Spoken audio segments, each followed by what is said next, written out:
The secrets, or at least little-known facts about Ralph Hauenstein, begin when he was just a child.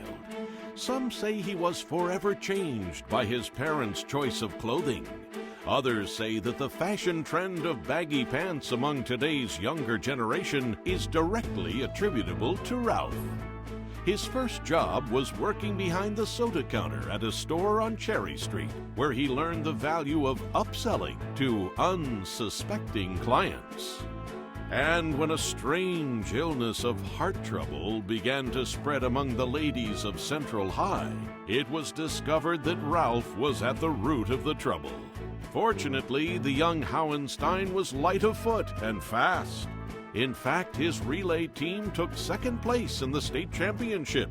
As the anchorman of the team, Ralph made the final strides, and he's convinced that if it weren't for a sprained ankle he was nursing at the time of the race, they would have won the state championship. And how many school kids can say they played catch with Babe Ruth? Ralph can. He also did not lack for brawn. He challenged even the most well-known athletes. The way the story goes, it was quite the matchup, and not the first or last time the two would meet. After college, well, let's just say Ralph was no desk jockey, even though he did have a desk at the Grand Rapids Herald. He chased after gangsters, riding along with local police. He would do almost anything to get the scoop. And after he met Grace while covering a story at St. Mary's Hospital, he chased after and caught her. With the onset of World War II, Ralph knew a life in the military was inevitable. So he accepted a position as a commanding officer in the Civilian Conservation Corps in Cadillac, Michigan.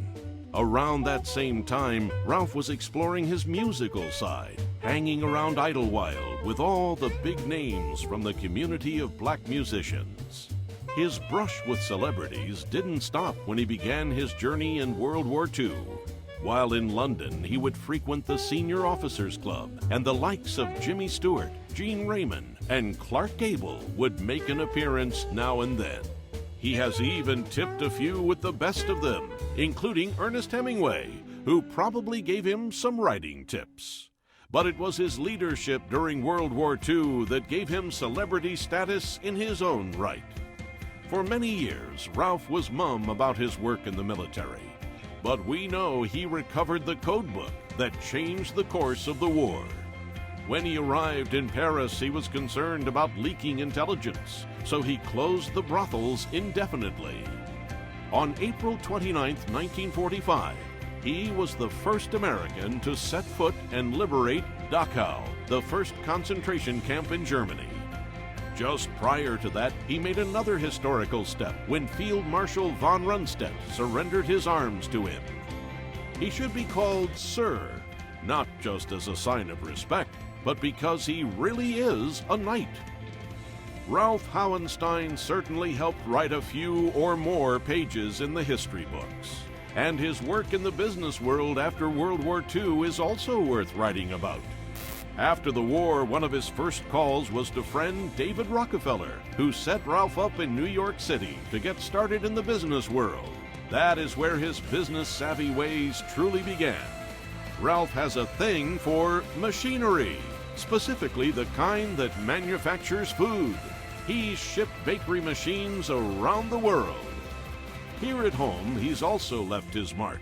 Those favorite Pepperidge Farm fish crackers? You can thank Ralph.